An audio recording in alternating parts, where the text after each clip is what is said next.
I want to talk to you about your brand new book, The Victorians, 12 Titans Who Forged Britain. I must, though, also ask you about, of course, the two big bits of news at the moment. Not only, of course, the Tory leadership, but also the arrival of Donald Trump in the country. 35 minutes ago, due to touchdown at 9 o'clock. Air Force One, it turns out, does arrive on time. And he's already left off in Marine One. Just before he landed, though, he'd hit back at Sadiq Khan, the London mayor, who'd been rather critical of Donald Trump. Quite extraordinary language, I thought, in the Observer newspaper yesterday, in which he referred to Donald Trump as being like the fascists of the 20th century. Donald Trump has retorted with Sadiq Khan, who by all accounts has done a terrible job as mayor of London, has been foolishly nasty to the visiting president of the United States, by far the most important ally of the United Kingdom. He's a stone-cold loser who should focus on crime in London, not me. He said Khan reminds me very much of our very dumb and incompetent mayor of New York City, de Blasio, who's also done a terrible job, only half his height. He adds, in any event, I look forward to being a great friend to the United Kingdom and I'm looking very much forward to my visit landing now. Your response? Well, I think it's perfectly reasonable, the President of the United States. I think what the Mayor of London says is deeply disgraceful, that the fascists of the 1930s massacred millions of people. And Mr. Trump is the democratically elected president of our closest ally. I think that Mr. Khan demeans his office, demeans the nation. What he has said is quite wrong and deeply improper. So I think for the president to hit back and say that he's a failed mayor of London, which is true, with spiralling knife crime, deeply congested roads, general incompetence in City Hall, is fair enough. So I'm backing Mr. Trump in this row. Do you think we should be rolling out the red carpet, though, for this man? Yes, of course we should. He is our closest ally. The security of the United Kingdom is closely tied in with our friendship with the United States. We're commemorating D-Day, when American lives were lost, sacrificed to save freedom in Europe and to save freedom in the United Kingdom. We should be thanking him for what his country has done in the past and for the relationship we need in the future. Is this very much then about the office of the presidency and about the country and our history, our shared history together, rather than about basically, rolling out the red carpet for Donald J. Trump, the Apprentice star, Donald, owner of Trump Towers, etc., etc.? It is always about the office. And that's the key thing. That's why we welcomed the president of China. Now, we are commemorating the 30th anniversary of Tiananmen Square, when hundreds, possibly thousands of Chinese people calling for freedom were massacred. But the real politique of it is that we have to welcome Chinese presidents. And that is how the world works. President Trump is not responsible for this type of evil. He is a close ally and essential through his nation to our security. Of course we should be rolling out the red carpet. It should be of the deepest red and the finest hue. Well, one of the reasons why a lot of people want us to cosy up with the United States, of course, is after, if and when, leaving the European Union, we want a free trade deal with the United States. A lot of people concerned, though, about chlorinated chicken has become the big bogeyman, and about selling off the NHS to American healthcare providers. Do you have any concerns about that? Do you eat salad? If I have to. I don't eat salad. I think salad's absolutely disgusting. But most salad sold in the UK, a lot of salad sold in the UK, is chlorine washed. This stuff about chlorine is completely absurd. It kills bacteria. It means fewer people get salmonella. I had some lovely chicken wings in New York a couple of years ago. But when most of us have gone to the US and eaten chicken there, American standards are extremely high, and that's worth remembering. It's all sort of cheap anti-Americanism.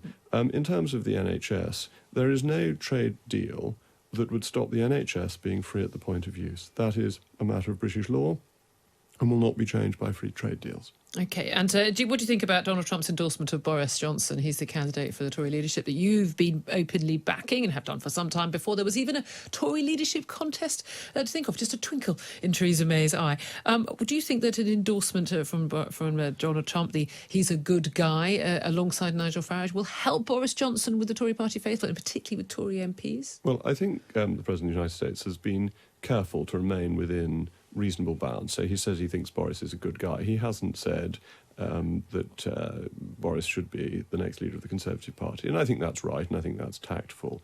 It's not as bad as Obama when he came over here telling us we'd be at the back of the queue, which was a direct interference in our democratic process. But yes, I think it is important that whoever our Prime Minister is has a working relationship with the President of the United States. It is the most important international relationship from this country's point of view, and that Boris can have from day one a good relationship with President Trump is good news. Let's talk about your book, The Victorians, 12 Titans Who Forged Britain. I mean, many people have referred to you over the years as the member for the 18th century, so this is a book looking into the future for you, really. That's right. This is a modern update on my general worldview, yes. Why did you decide to write this book? But also, small point, how do you have the time? That's a very good question. I write quite quickly, I suppose, is the answer. And But you've got 6 children, and you've got a full-time job as a well, one of the Tory chapters MP. Was the encouragement of my eldest son. He wanted the chapter on W.G. Grace, which I much enjoyed writing and found Grace a fascinating figure and a very important one. How did I decide to write the book? Well, I share a birthday with Queen Victoria. She was born on the 24th of May, 1819, and I came along 150 years later. So I've always had an interest in her. Had I been a girl, I would have been called Victoria. So from childhood, I've been interested in Queen Victoria and her reign. And in this current environment politically, we aren't seeing the big figures who make great decisions. And when you look back at the Victorian era, it's stuffed full of great figures. Indeed, it would have been easier to have many times the number of people I've got in that book. The difficulty was who to exclude. And I think there's a lot we can learn from that. Well, a lot of this is celebrating the past. A lot of the time now we talk about our past, we seem to be denigrating it. We seem to be ashamed of our colonial past. So at the time when Victoria, was it the sun never set on the British Empire? But now we're supposed to be ashamed of that. Is this trying to sort of slightly rewrite that modern take on history? Well, it's a reminder that you can genuinely do good in the world. So take Sleeman, who puts down Thuggee in India. Thuggee is a religious cult around the goddess Kali that murders travellers. Sleeman puts this down, and he does it by being a good administrator and through legal processes, so you can travel safely in India. This is a good thing to do. The moral relativists would say, oh no, if people have their practices, they should carry on with them. But actually the Victorians recognised that moral relativism wasn't enough. Some things are wrong. Napier in Sindh tries to put an end to Sooty, the practice of widow burning. Again, burning widows is wrong, and we shouldn't be taken in by moral relativism. We should look back with pride at our history and the amazing things we did, and actually the ability to advance civilization, which we achieved. I have to be honest with you, an awful lot of the reviews have been quite negative about your book. Absolutely terrible.